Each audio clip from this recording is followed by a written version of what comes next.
go back a long way with Dr. Michael Morris, as we sat in doctoral classes together when we were both doctoral students at Virginia Tech. And I have marveled since we graduated at Michael's accomplishments in the field as his rigor in academic research, his rigor in program design and course design, and the impact he has made in the field in his lifetime is nothing short of astounding. Michael, it's been a pleasure to be on this ride with you from our beginning days at Virginia Tech to where we both are now. And it's such a pleasure to have you with us at this conference. Dr. Michael Morris is a professor of entrepreneurship and social innovation at the Keough School of Global Affairs at the University of Notre Dame. Michael is a past president of USASB. He's a Justin Longnecker Fellow of USASB. Michael is the developer and leader of award-winning entrepreneurship programs at numerous universities before joining the University of Notre Dame. Michael is an accomplished researcher and author of numerous books and articles that have made true impacts in the field. Michael's current work is devoted to applying entrepreneurship in underserved or poverty communities, and he continues to do meaningful, impactful work. So without any further ado, I want to introduce Dr. Michael Morris. Well, thanks so much, Alex. I'm humbled at your comments, and it's a pleasure to be part of this. This is a very exciting conference. It looks to be hugely successful, and I'm proud to be a part of it. Let me go ahead and jump into the presentation.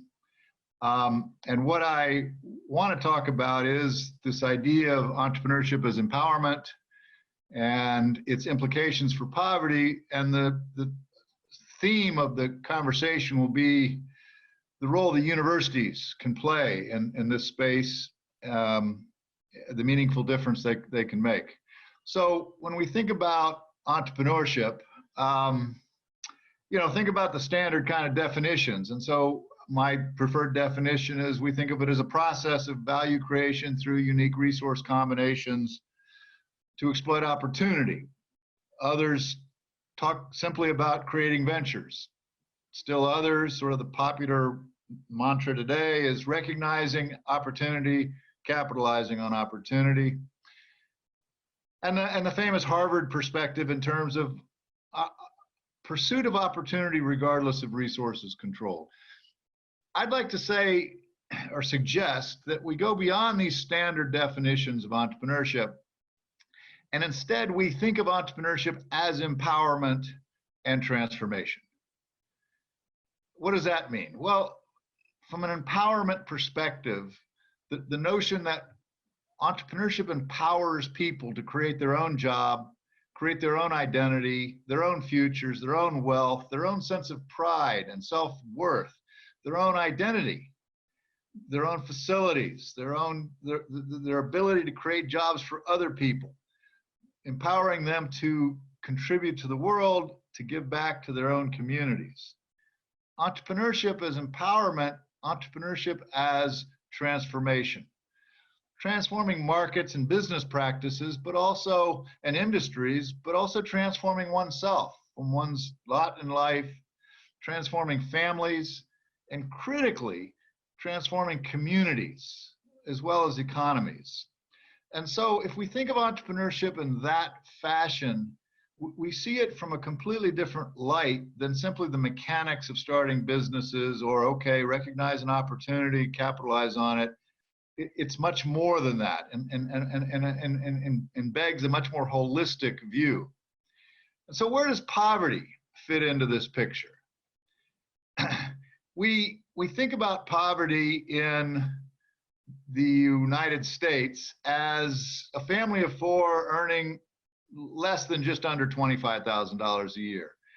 And as many people know, in contemporary America, 4 people and $25,000 doesn't go very far.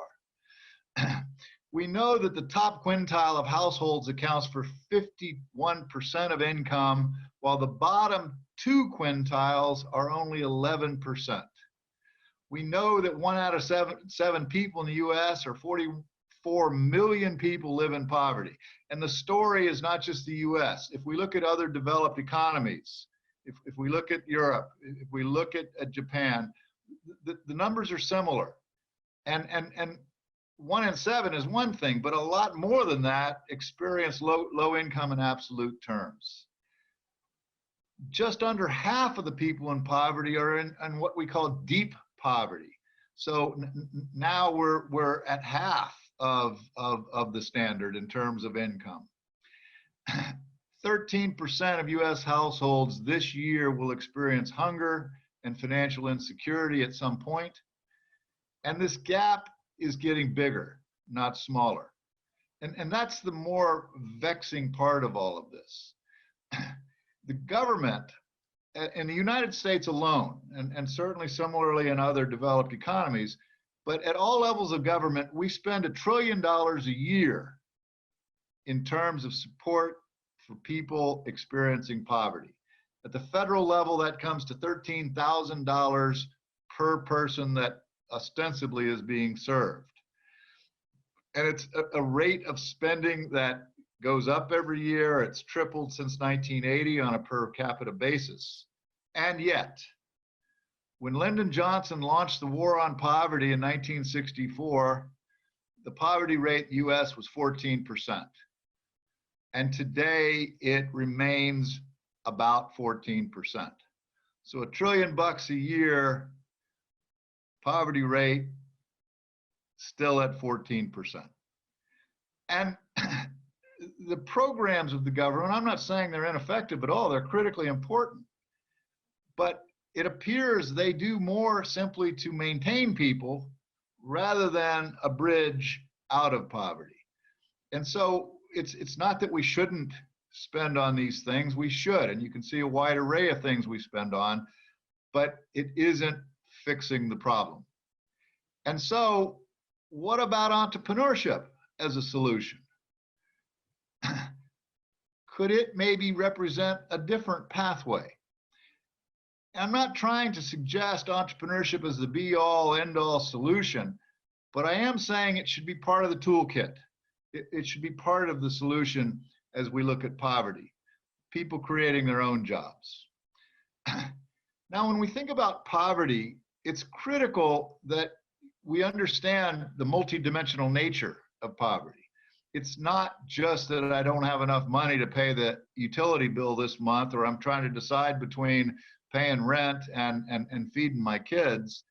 It's the fact that those in poverty tend to suffer from a weaker educational exposure, finish less years of education, experience more crime, higher teen birth rates, heck of a lot more single parent households. They have health challenges that are related to the conditions in which they live, as well as to the lack of income. And you see that now with the coronavirus. They suffer more in adverse times than the rest of us. Scarcity produces a short-term orientation. So we walk in and say, oh, write a business plan. Think about the next 5 years. For somebody who has trouble thinking about tomorrow and how I get through tomorrow, they deal with more discrimination on a lot of different fronts, less integrated into society socially. Their social networks are more constrained. And if you think about this complex mosaic of what poverty is all about, then think about entrepreneurship. It affects what we call the opportunity horizon, the kinds of opportunities the poor are able to identify. It affects the kind of ventures they start. I'm going to come back to that in just a second.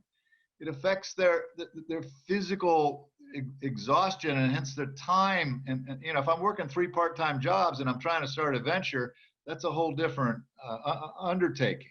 It affects their ability to plan, the kind of markets that they look at and the spending power of those markets in terms of limited opportunity, the resources that they're able to employ, and the returns they're able to generate. So what about the evidence? Because this is a controversial issue. And I can talk more about the controversy there, but there is emerging evidence that the data is very limited. When people start businesses, we don't track whether they're in poverty or not. So we don't have good demographic models or any other kind of models to speak of. But there is evidence that the poor start a considerable number of ventures and an even greater number of unregistered businesses. It's popular to think that the poor start fewer ventures than the rest of society, but there is some initial evidence to suggest, no, maybe their startup rates are even higher. So Slavinsky did a study using Kaufman data, and he found a startup rate of 0.38% versus a national average of 0.3. Separately, there have been studies on minorities. They obviously are heavily represented amongst the poor, and certainly in recent decades, their startup rates have tended to be higher than that for society at large. The panel study of entrepreneurial dynamics provides data that suggests, again, maybe a somewhat higher inclination towards entrepreneurship amongst the poor. And then you go, okay, so maybe you grant me that this isn't not the exception, that this is a natural solution for those in the poor, but does it make a difference? And so in a study, a 7-year study, Slavinsky found that states with the highest rates of entrepreneurship demonstrated the largest reductions in poverty. Rates of entrepreneurship then correspond to decreased rates of entrepreneurship correspond to increases in poverty. For every percentage increase in the rate of entrepreneurship, a 2% decline in the poverty rate. Aspen Institute did a study where they followed 405 individuals over 5 years, and a subset of that were experiencing severe poverty. And they found that those entrepreneurs increased household income an average of $8,484, moving better than half of them out of poverty and moving them off public assistance in many instances. The other piece of the evidence that I think is important, because there are arguments, Scott Shane and a number of other scholars have argued persuasively that the only ventures that really matter, and the only ones that we should support according to them, are the gazelles, the high growth, scalable, often but not always technology-based kind of ventures. And they actually make arguments to suggest that the kind of ventures started by the poor do not matter, that they are largely inefficient businesses, that they are misallocations of societal resources. I want to argue just the opposite. They are a critical contribution to the economy, that these ventures serve market niches that high growth ventures and incumbent firms, large firms, don't serve. They enhance competition, they pay taxes, they improve neighborhoods, they tend to be immersed in the fabric of their communities. They provide an amazing developmental experience for the individual entrepreneur, regardless of whether the venture makes it or not. And the kind of ventures they start are interdependent with other types of ventures. So you wouldn't have high growth gazelle ventures if you didn't have other types of ventures, including the ones started by the poor. So it's not about the next Facebook. It's not that the poor couldn't start the next Facebook. They certainly can, and there are certainly examples of poor people who've done amazing things. But that should not be what our focus is. And this is out of a new book we have out called What Do Entrepreneurs Create, and some other things we published. But basically we look at the question, what do entrepreneurs create? And this is a mistake, I think, in a lot of entrepreneurship education and most entrepreneurship research, is we just generically treat venture creation as venture creation, rather than carefully distinguishing between what we call survival, lifestyle, managed growth, and aggressive growth ventures. And so if you think about these four, survival is a hand-to-mouth venture where I make enough this week to pay this week's bills and get by.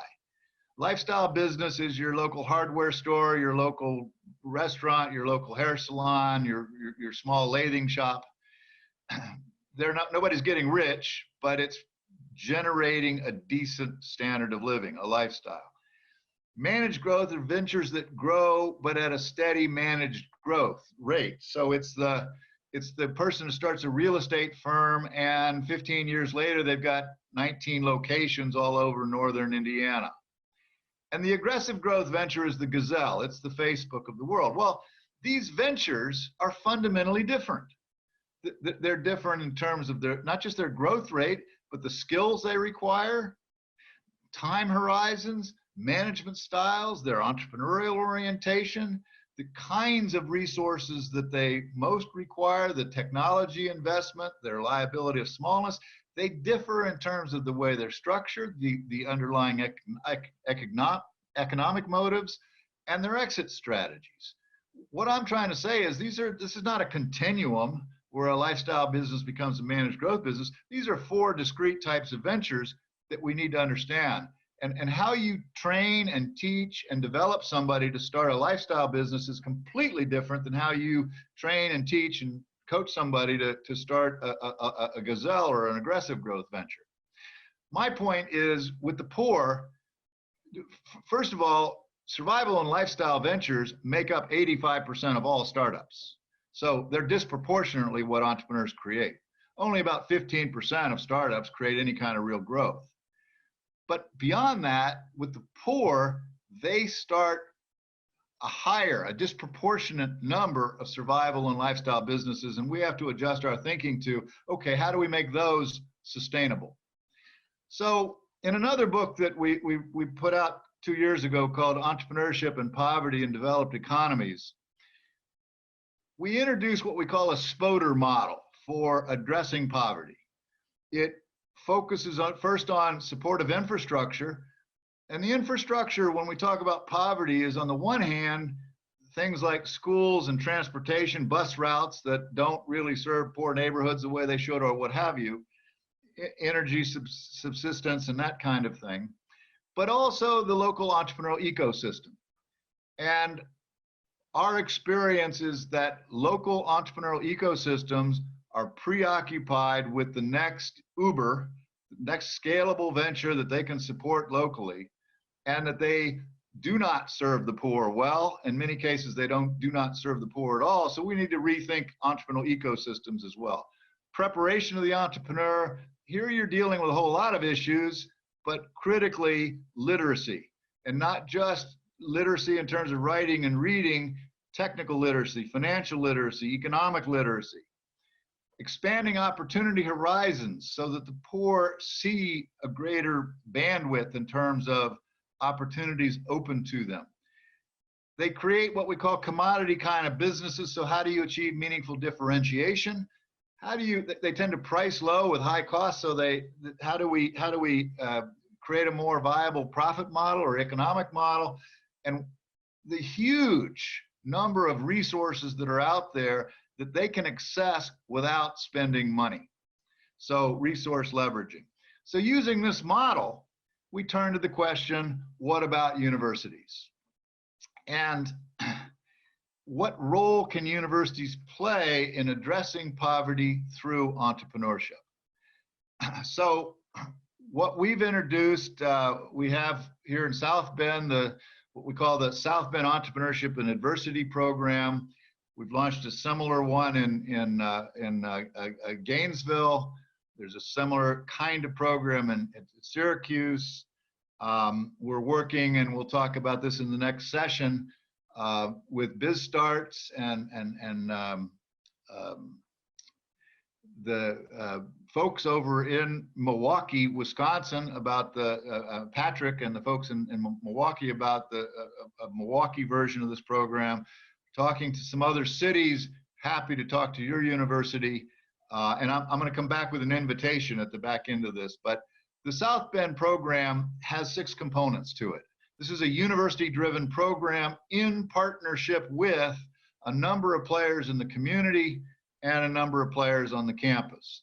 But it begins with a 6-Saturday training program. That's followed by a mentoring program involving successful entrepreneurs as mentors. That's followed by a student consulting component where students one-on-one consult to these entrepreneurs. That's then followed by what we call community connection events, quarterly events to connect low-income entrepreneurs with the larger business community, a microcredit piece, and then a research piece where we have 25 metrics and we track these low-income ventures over 3 years. So it's a 12-month intervention program, and I'm happy to elaborate on pieces and parts. But the concept behind the South Bend Entrepreneurship and Adversity Program is how do we leverage the resources of the campus? How do we get, so with our program, our poverty program in South Bend, we're leveraging the law school at Notre Dame. We're leveraging the computer science folks at Notre Dame. If you're talking about literacy, then you need to get the College of Education involved. The engineering, arts and sciences, public health. But those resources, our focus is on venture creation by the poor. Those resources across the campus can be instrumental in taking this to a real high level. But it also depends on community partners. So we partner with the city government, the city procurement folks. So it's a good example. We have at Notre Dame, the campus procurement office and the city of South Bend's procurement office working to create opportunities for low-income entrepreneurs to get contracts with the city or with the university, with leadership in the African American community, leadership in the Hispanic and Latino communities, local nonprofits, local community colleges. It really is a mix of partners that are involved in making this happen. It's how do you leverage all those resources? It's a 12-month program, so it's annual. It's repeated each year. My recommendation is that you target 50 in each cohort. We were so overwhelmed with this first group in South Bend, we ended up with over 100 applications and we had to cut it off at 67, but we have 67 folks going through the program now, including the mentoring, which has just been launched, which is being done on the phone or virtually, so it doesn't have to stop because of the economic shutdown. And there's a marketing phase to attract the folks in. I can talk about how the marketing works, the quarterly connect events, the student consulting. We're doing some of that in the summer to replace some internship students lost, but also a formal consulting, student consulting piece will launch in the late August with the fall semester. The tracking system is in place, and so we're tracking all these ventures on the metrics, and we are working with partners to get the microcredit piece in place. These are not, the next breakthrough technology businesses. These are basic kind of businesses, cleaning services and jewelry making businesses and personal training and transportation and making candles or wreaths. They suffer from what we call the commodity trap.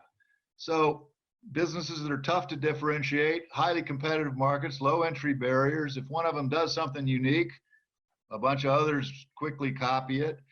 They price too low. They try to compete on price. They are labor-intensive businesses that incorporate little in the way of technology. They're not able to buy industrial equipment, and so that means that their unit costs are higher while their prices are too low, so their margins are squeezed. They buy at retail, and so they face basic problems that require a different toolkit. This is not about the lean startup or the business model canvas. What we're developing is a whole different set of tools that become relevant and germane and understandable and usable by people in adverse economic circumstances. Ways to tap resources without spending money. Ways to get out of the commodity trap. Ways to expand the opportunity horizon. Our focus is on developing the person, the individual as entrepreneur and as manager, and the business. And those are two separate undertakings, obviously done in tandem, But it isn't just about business consulting, it's also helping the person develop. It's critically about this entrepreneurial mindset. Because if you're in poverty and you have no resources, you're not going to necessarily, the likelihood is against, at least early on, bank financing, angels aren't going to look at you. Your family and friends have very limited kind of resources. And so this mindset is critical, not simply in ideation or coming up with a business idea, but in the whole execution of the business. And so we spend a lot of time on how to think and act more entrepreneurially when it comes to implementation, when it comes to resourcing. And so where I want to finish this is, and I'm happy to answer questions, but about how the program works or anything else, there are a lot of issues. But I want to invite everybody to join us in something that we have just launched called the Global Partnership for Poverty and Entrepreneurship. Our focus is principally universities, but we also have some nonprofits that are part of this partnership. It's a portal. We have been working on it for months. It will open very soon. We're very close to an initial launch, but it's a portal that will feature who's doing what in the poverty and entrepreneurship space. What are the best practices? What's happening with research, both scholarly research and applied research? So a one-stop place that anybody can go to learn more about what kind of courses are being taught in universities around poverty and entrepreneurship. Can you provide me with some case studies that I might use if I want to teach poverty in my entrepreneurship class? So all of these resources will be at the GPPE, or Global Partnership for Poverty and Entrepreneurship portal that we will launch. The only price of entry is a interest in poverty and entrepreneurship as a solution to poverty.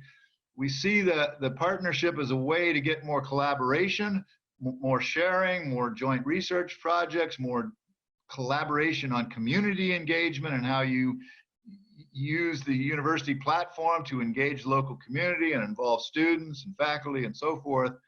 So if you're interested in the GPPE, please get a hold of me. And Alex, that's my story. And you're sticking to it, I assume, I would imagine. I'm sticking to it. You're sticking to it. Michael, you're lighting up the chat with tons of questions here, and I've got a bunch of them myself, and I'll ask one or two and then just get right into the chat. One of them, when you think about the rate of startups, and you point the number of, the number of startups in a poverty community, how do you explain those high rates? I mean, I can understand it in the context of necessity, but then where does skill and competency development come in, the conceptual or the business basics? How does one learn that if they're doing this in a poverty kind of environment? Well, let me give you two perspectives. One is the notion that we look at entrepreneurship as the exception, and we should not. We should look at it as the rule. Which is more natural? I'm going to get a job that's a dead-end job where I'm paid at low rates, below what I'm really worth or the value I'm creating, with little opportunity for advancement, with no benefits, with huge vulnerability, because I'll be the first one to be let go when anything is not going well, or starting my own business. My argument, it's a natural path. It's a normal path, not the exception. I also want to suggest, if you think about poverty, there is much about poverty that prepares you for entrepreneurship. If you're in poverty, you've got to be creative. You're trying to solve a problem every week in terms of how do I pay the heat bill or do I not pay the heat bill this month? You know, you're having to start to learn to leverage resources. Maybe you don't call it leveraging, but that's what you're doing, and you have to adapt. that perseverance in terms of hanging in there against incredible obstacles and odds. So I don't think we're starting necessarily with, because when I spend time doing the training sessions and the things we do in the poverty program, it's not like I'm speaking a foreign language. It's just putting it in terms that the poor can identify with and connect to. Mm-hmm. Mm-hmm. You know, you speak about that, I mean, because as you know, there's a lot of discussion around university programs and how do we focus more on competency building and entrepreneurship, and we could banter that back and forth, but the kind of individuals that you're describing seem to naturally build it out of their own necessity in a lot of ways. I mean, so. Yeah, I'm not a big fan of this. I think this distinction between necessity and opportunity, entrepreneurship, or push and pull, Okay. is an oversimplification. And I think, you know, necessity may be at work, but so is these are working in tandem, and so is the recognition of opportunity. And these are often basic businesses, but I'm always inspired at the angles or the perspectives or the kind of approach that people in poverty are using with regard to their businesses. So I think it's a rich area for much more entrepreneurship that becomes sustainable. It also sounds like a rich area for research because of the kinds of questions that you're asking. In this context, could be a fruitful research stream for people to really dig in and focus on, I would imagine. It is, Alex, and not to put a plug in, but I'm taking back over editorship of the Journal of Developmental Entrepreneurship. Oh, nice. And we're going to make poverty a major theme of the public work that gets published there. So I encourage people to think about that as an outlet. That's a big deal. This is the first I'm hearing about it at the California Entrepreneurship Educators Conference, that Michael is taking over the editorship again for the second time for the Journal of Developmental Entrepreneurship. I'm looking forward to some great things. One quick question, now I'm going to turn it over to try to get to some of these chat questions here. Mike, have you ever thought about leveraging what you do through train the trainer programs, kind of like what you do in the experiential classroom, but very targeted towards this approach? Yeah, and as you know, Alex, we have added some sessions to the experiential classroom that deal with some of this community engagement kind of activity. But what I'm hoping to do is create localized versions of the what we call the South Bend Entrepreneurship and Adversity Program, but in cities across the world, and initially in the United States, each with its own sort of localized flavor, of course. But and so as we get more interest, you're going to hear from Patrick Snyder in the next session. We've been working closely with Patrick as he launches a version of this in Milwaukee, and he's not letting any grass grow under his feet. That program launches in September. Mm-hmm.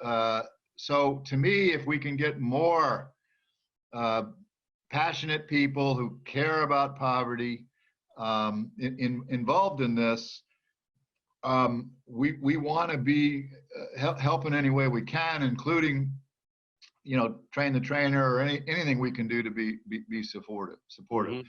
You know, if I could just, because I think this is a question that may come up, and so I'm going to anticipate it if you don't mind. But, you know, one of the big challenges is universities make the mistake of assuming they have legitimacy in their communities.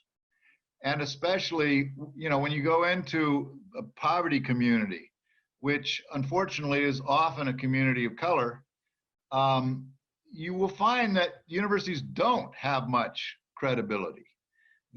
They may have credibility in terms of their football teams or their basketball teams, but the suspicion is you're here for the photo op, you're here, but you won't be here tomorrow. And so part of the challenge is to have a strategy for establishing and building that credibility relationships with local partners and gatekeepers in the community. And so here's where we start. We start with a vision that suggests commitment.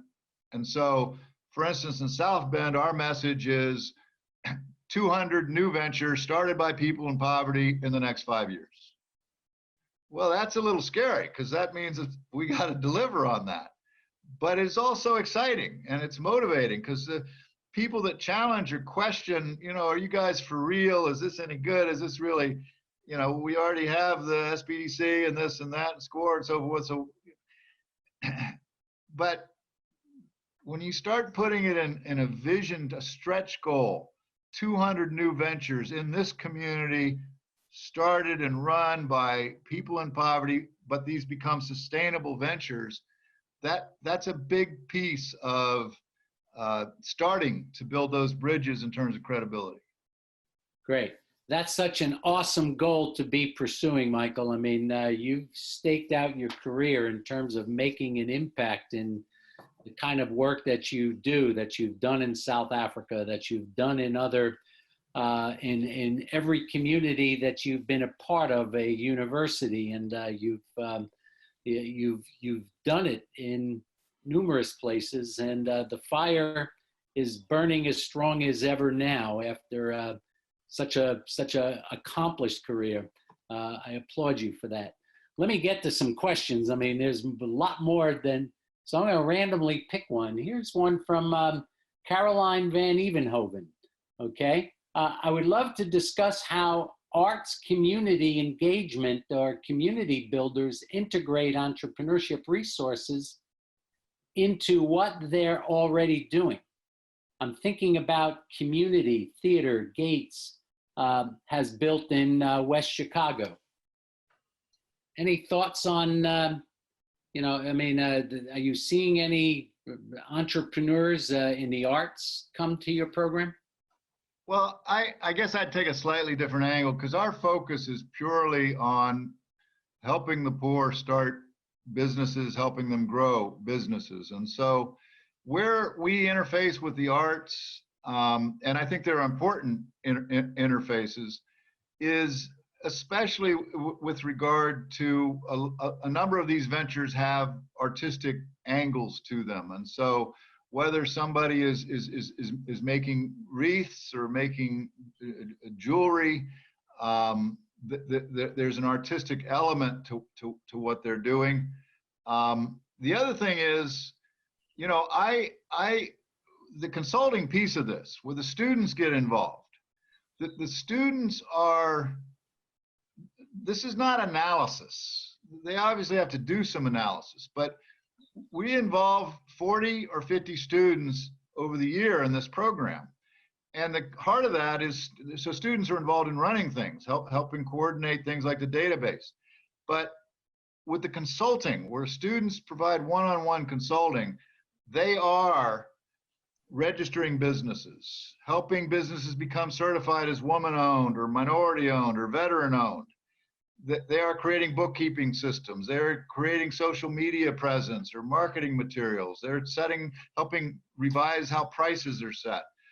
They're doing real stuff. And what I find most interesting is better than half, well over half of the students that are involved in this real problem solving are non-business students. They are students from the arts. They are students from social work, because it's creative problem solving. And I love business students, but I have found a student in social work could more grasp the basic logic of what a person needs to do to track expenses and revenues and figure out monthly income than maybe somebody with a 4-year accounting degree. And again, I'm not speaking ill of business schools at all. I'm a big fan. It's just students have a lot to offer from across the campus to this initiative. Excellent. Thank you, Michael. Let me get to as many as we can. We have about 8 minutes left. Here's one from Tracy Tanner. Okay, Dr. Morris, first, thank you for your presentation. Love that you talk about entrepreneurial mindset. However, this mindset is not just for starting a company. Why not have programs that include teaching students how to be entrepreneurial in all aspects of their life, including inclusive of industry? Well, if you looked at the slide that I showed, Alex, it indicates that the mindset affects both your professional pursuits and your personal pursuits. So if you look at that graphic, but I think the point that this person makes is a great point. It should be the centerpiece of any entrepreneurship program at a university. It's relatively easy to teach business principles. Here's how you segment a market. Here's how you set up operations. Here's how you organize record keeping. Here's how you manage cash flow. It's much harder to help students and low-income entrepreneurs with the development of that entrepreneurial mindset. It's that mindset that gets them through the night, that helps them through the troubled waters. So yeah, that's a centerpiece of what we do in the poverty program. I think it should be a centerpiece of any entrepreneurship program. Thank you, Mike. Here's another one from Mike Sloan. How do you convince entrepreneurs that it's equally viable to move people from one level of poverty to another and not just moving people out of poverty, since the latter typically requires scaling, which may or may not be feasible? Yeah, I don't agree with that. I mean, I agree with the thesis of the question, but I don't think you have to have a scalable enterprise to make money. You know, you need a scalable enterprise to make wealthy investors wealthier. But with a survival or lifestyle business, you know, if you look at the local hardware store or the local bar in your community, unless they just make bad managerial decisions, they're generating a living. They're paying taxes, they're enmeshed in their community, they're creating real kind of value. That hardware store is not a scalable enterprise. It's a lifestyle business, and that's fine. That's good. That's acceptable. We got to get rid of this judgmentalism that says if it's not scalable, it's not entrepreneurship. That's just poppycock. Less than 1% of startups meaningfully scale. So if that's all we're focused on, we ought to go home because we're not doing a very good job. I just think we have to think more broadly. All right, thank you. We have 5 minutes left, so I'm going to squeeze a couple more questions in here. This is from Donald Andrews. How do you deal with the problem with statistical discrimination in lending to the poor? Aren't they poor credit risks? Do you provide financial resources? Yeah, so that's a very serious problem. But think about all the ventures that everybody online works with. Very few of them get debt financing, not out of the gate. Maybe 5 years in, maybe 3 years in, once they have established sales and real traction in the marketplace. But debt financing from banks is not startup money. And so, I mean, there are obviously exceptions, but the challenge is we do need alternative forms of finance for low-income people. And we're seeing some of this with CDFIs in communities and some of the microcredit or microfinance kinds of options available. Microcredit is one of the 6 components of our program. The challenge there to me, and I'm talking low loans of 1,000, 5,000. A big loan would be 15,000, not 50 or 100,000. And so it's all about the stage of development of the enterprise. But I think universities can be major players at the table, helping create these microcredit schemes. Find a credit union that has a social conscience, or another local community bank that has a social conscience that'll work with you and it's doable.